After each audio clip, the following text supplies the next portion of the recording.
Oke, sabar ya.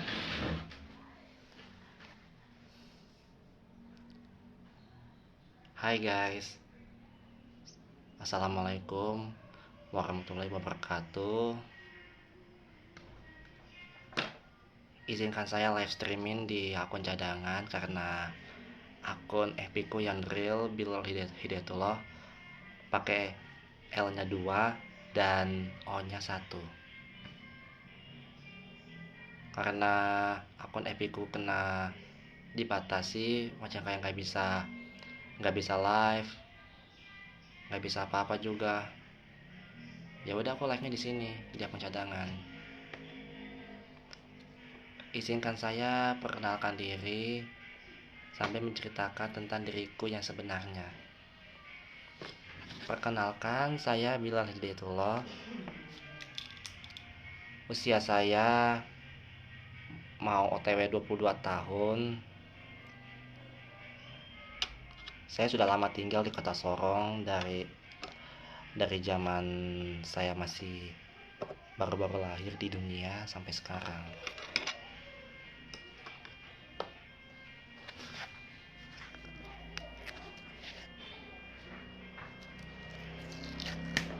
Dan saya merupakan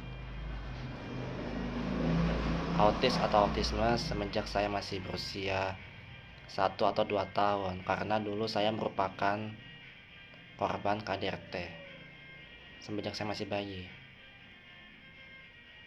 Dari dulu aku terlahir normal. Sejak bayi aku kelihatan normal. Tapi entah kenapa saya terlihat seperti orang-orang kayak gimana ya, persis kayak anak ABK gitu.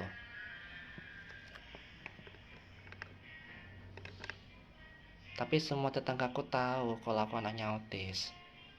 Cuman tetanggaku yang lain, mereka semua tidak peduli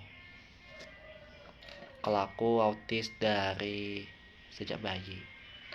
Bukan dari lahir ya, dari sejak bayi usia 1 atau 2 tahun.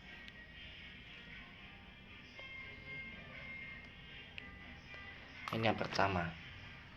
Yang kedua, yang sekarang, aku sering dibully guys. Walaupun saya bukan anak normal, melainkan autis. Tapi saya tergolong autis ringan.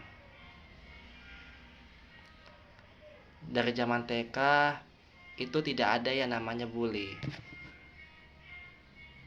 Aku nggak pernah dibully guys. Semua teman-temanku dari kelas A dan kelas B pada paham dikit kalau saya kelihatan aneh. Apa yang saya perbuat dari dulu, dari zaman tahun 2009. Dari zaman tahun 2007 aku pernah lempar mainan punya orang tanpa sebab. Sampai temannya kakakku yang masih TK pada marahin saya. Terus saya lari bersembunyi di belakang kaki mama. Aku masih ingat itu dari tahun 2007 kalau nggak salah.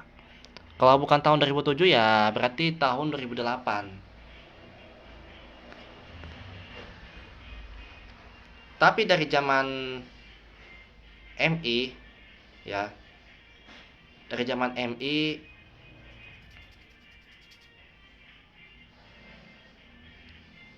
aku memang dibully dari pas kelas 3, 4, 5, 6. Kalau kelas 6 semester 2 nggak ada yang berani ngebully saya. Cuma saya masih ingatnya itu ada yang menghina saya begini, Bilang Marke. Itu namanya ejek guys. Ejek berkedok ejek berkedok bully.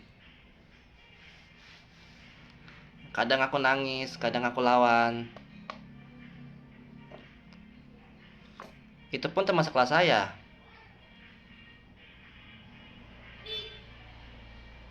Aku sengaja ceritanya secara singkat guys, supaya kalian tuh mengerti. Seandainya kalau kalian sebagai orang tua punya anaknya autis seperti saya, jangan sampai kalian sebagai orang tua punya anak senasib dengan saya, apa yang saya perbuat selama ini. Tapi jujur ya, aku sering dibully, diejek, dihujat lebih dari 10 tahun. Dari pas aku masih masih bocil, ba badannya cebol, sampai sekarang pas aku udah gede. Dari zaman MTS aku dibully terus sama adik kelas, kakak kelas, teman sekelas. Tapi giliran saya pulang sekolah, aku dipukul. Dikit-dikit minta maaf, dikit-dikit minta maaf, paling berulang lagi. Makanya itu guys, saya nggak mau terima permintaan maaf sama mereka. Paling juga mereka bakalan berulang lagi. Itu pun dulu, kalau sekarang udah nggak lagi. Maksudnya muka-muka pembuli. Nah, kalau sampai sekarang aku tetap dibully sama orangnya di sekitar kilo 10 masuk. Itu pun di kota Sorong, ini Papua Barat Daya. Cuman aku udah nggak tahan tinggal di kota Sorong. Terus mereka bilang kota Sorong bajingan. Itu sama aja kota Sorong penuh dengan orang-orang jahat. Mulai dari pencurian, pembegalan, pemalakan, berkodok, mukulin orang sampai mati. Terus dibuang di tempatnya lebih sepi, apalagi semak-semak.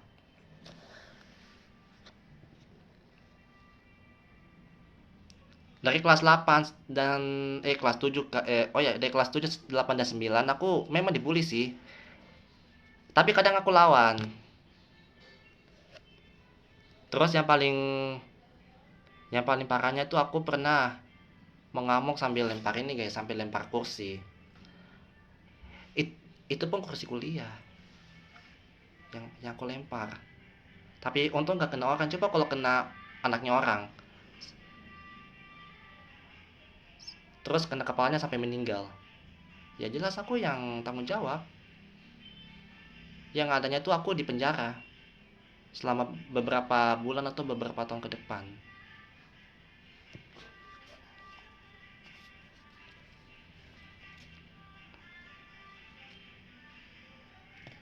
Tapi aku pernah diomongin sama orang dari belakang saya. Itu pun aku bisa mendengar sedikit.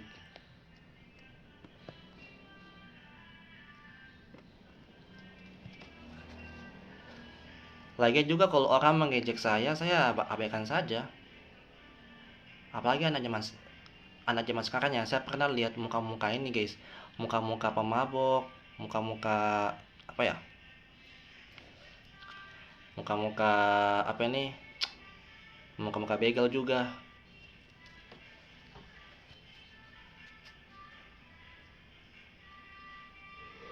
Lagian juga aku udah nggak tahan sampai yang namanya bully guys. Nggak boleh kesana kemari. Nanti lihat saja kalau si pembuli sudah dewasa, ya. Kalau si pembuli sudah dewasa, terus dia berbuat kejahatan yang lebih parah lagi, pasti si pembuli itu bakal menyesal. Terus si pembuli mau minta maaf sama saya, oh gak mau gua. Ngapain minta maaf? Gak ada gunanya.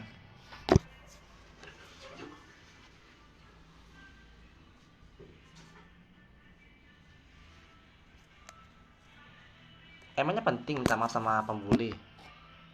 Kalau menurut saya sih nggak penting ya, nggak penting saya. Nggak penting bagiku.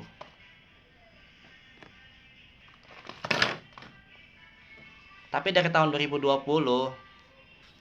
sampai sekarang, tahun 2020 kak. Oh iya, dari tahun 2018, sorry guys.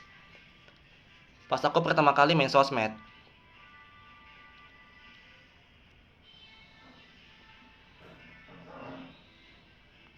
aku pernah dibully sih di sosmed. Bilang-bilang saya tuh bilang-bilang saya tuh anaknya aneh. Terus terus asal-asal posting tanpa ini,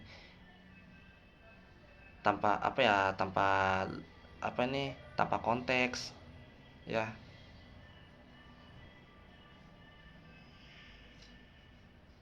Tapi kalau menurut gua sih 50% orang peduli sama anak autis, dan 50% laginya semua orang tidak peduli sama anak autisme kayak saya.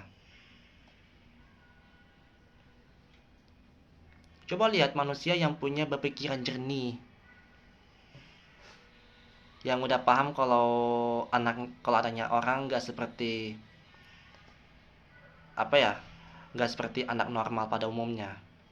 Aku sudah nonton itu semua video yang berhubungan dengan anak autisme, mulai dari tunanetra, tunarungu, tunawisma, tunawicara, banyak kategori apa ya, kategori tuna apapun.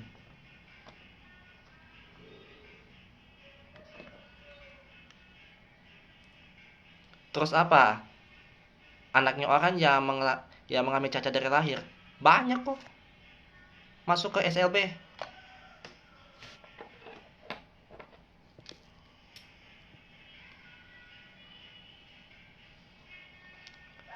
Dulu aku pernah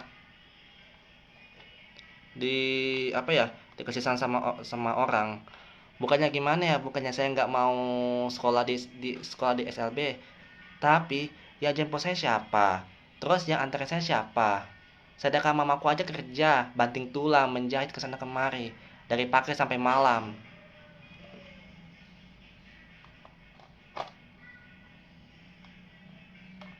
Itu yang paling khawatir, karena apalagi zaman sekarang banyak ini guys, banyak kasus kejahatan di mana-mana. Polisi saja di sekitar apa ya, di sekitar Papua Barat Daya itu taunya uang doang. Bukannya mikir kasusnya orang, malah dibiarkan begitu saja demi uang. Biar apa ini, biar gajinya lebih naik.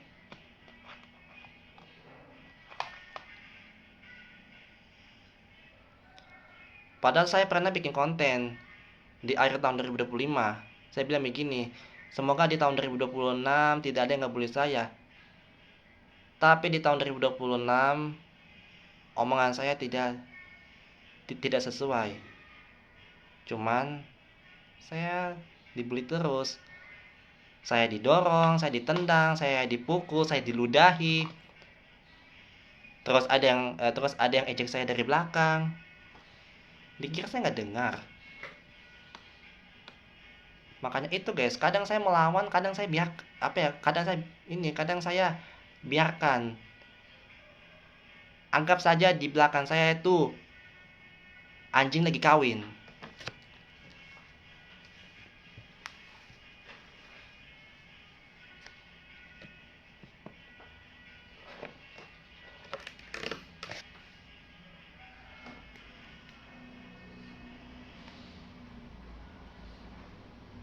Makanya itu guys, firasat saya masih ada.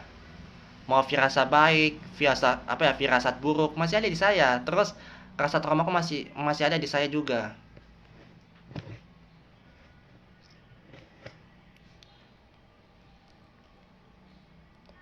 Dulu sampai sekarang aku pernah diejek karena fisik, terus perkara ekonomi, suka bawa orang tua, bawa nama suku. Itu yang bikin saya merasa kesal liatnya. Dan saya paling benci sama orang yang suka bawa ini, bawa itu. Apa gunanya? Kalau menurut saya itu tidak ada gunanya sama sekali. Bawa orang tua lah, bawa ekonomi lah, bawa suku lah, bawa ini lah, bawa itulah. Itu nggak ada gunanya.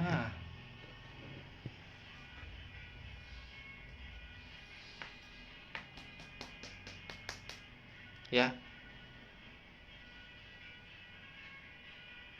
Jadi intinya saya apa ya? Misalnya kalau saya dibully, saya tetap melawan. Kalau bukan melawan ya dibiarkan.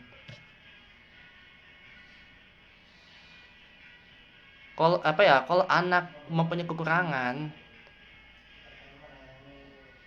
dibiarkan orang yang suka ngebully, nanti mereka capek sendiri kok. Terus yang keluar bully itu merupakan orang waras. Ya, itu yang kedua. Yang ketiga, kenapa saya nggak sekolah? Banyak banget yang nanya-nanya saya. Ada yang begini, Bang, kamu sekolah nggak? Bang, kamu nggak lanjut sekolah nggak? Bang, kamu kuliah nggak? Bang, kamu nggak kerja nggak? Banyak banget yang nanya-nanya gua.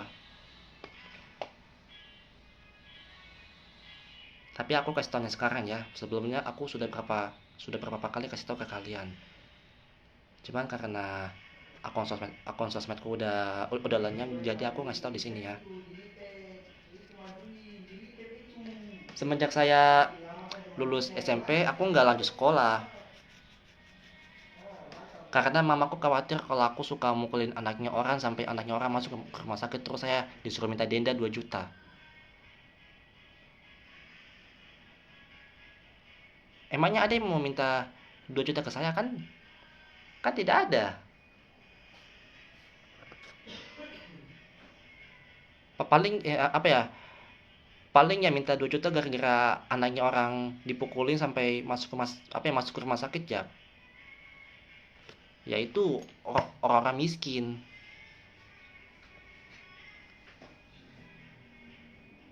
Mental-mental ngemis itu.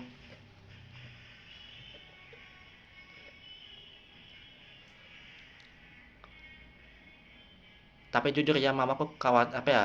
Tapi jujur ya, mamaku khawatir sama saya kalau saya ingin maju sekolah, terus mamaku mengira kalau saya suka mukulin anaknya orang, padahal tidak, guys. Justru saya dibully selama lebih dari 10 tahun. Dari zaman saya masih MI kelas 3 sampai sekarang.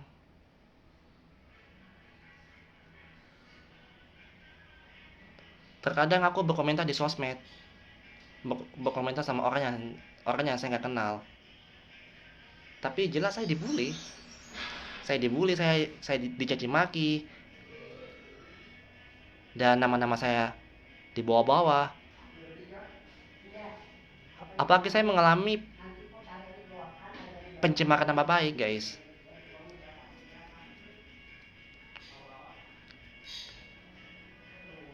Tapi dulu rencana saya mau lanjut sekolah pada tahun 2020, 2021, 2022. Mamaku nggak izinkan saya sekolah karena masalah ekonomi. Itu yang pertama. Yang kedua, kan aku sudah bilang berapa kali, mamaku nggak izinkan saya sekolah karena mamaku khawatir kalau saya mukulin anaknya orang, padahal tidak. Emangnya saya ini anaknya gila, anak autis berkedok gila kan tidak. Saya masih mempunyai pikiran waras, nggak kayak ini, guys, nggak kayak anak zaman sekarang. Taunya mabok semua, suka lupa diri, tapi ujung-ujungnya nggak waras sifatnya. Ya, tahun 2020 ya, tahun 2020 sampai sekarang itu apa ya? Itu sudah lebih dari 5 tahun saya cari uang ke sana kemari, ya. Saya bisa cari uang sendiri di sosmed. Yang pertama jual akun, kedua open VS, yang ketiga order video apapun, terserah mau video ulang tahun ke, bukan, mau video ngucapin HBD ke, mau promosi apapun ke. Kalau promosi judul, mau maaf ya, bukannya nggak mau, cuman saya takut disebar. Ya, itu saya cari uang kesana kemari, guys, di sosmed. Tapi saya masih ingat, selama seminggu saya mengumpulkan uang sebanyak 600.000, kadang kadang 1 juta. Itu pun nggak sampai sebulan. Semua buktinya ada di FB, mana ya? Di FB lamaku yang followersnya 6.000. Tapi sayangnya udah nggak ada, udah lenyap. Udah gak ada band yang antara akhir April atau awal Mei 2025 yang lalu.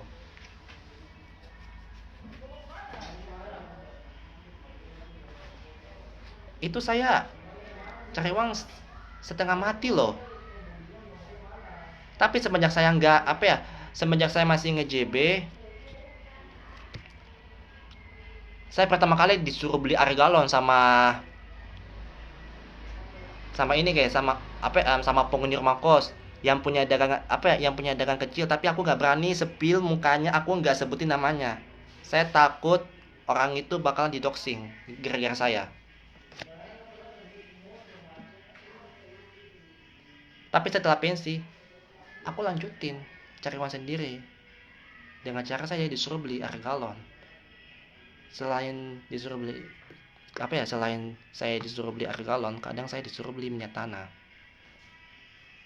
Itu pun saya dikasih upah antara 10.000 atau 20.000. Itu pun kalau dia borong borong semua minyak tanah, beberapa jerigen, terserah mau berapa jerigen, misalnya 5 jerigen, 6 jerigen. Nah kalau air galon itu memang saya diupah 2.000. Itu pun saya bersyukur guys, saya disuruh beli air galon, barang 1 galon saja saya dikasih upah 2.000, saya masih bersyukur. Emangnya saya dikasih tambahan sama orangnya? Kan tidak. Nanti orangnya bilang saya begini, aduh kok ini dikasih hati minta jantung. Nah itu masalahnya.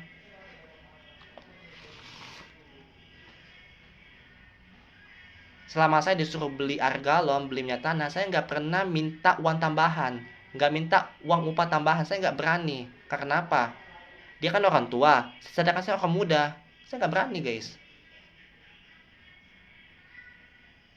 Nanti orangnya bilang begini, kok ini melawan sama saya sebagai orang tua, kamu ini nggak ada sopan santun apa? Nah itu yang paling saya takutkan.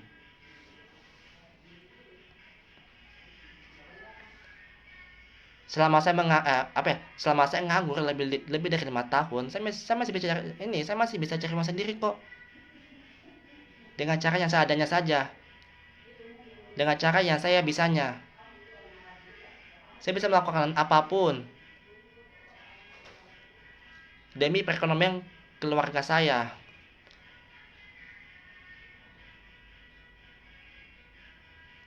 Mau saya berharap upah ke tidak ke,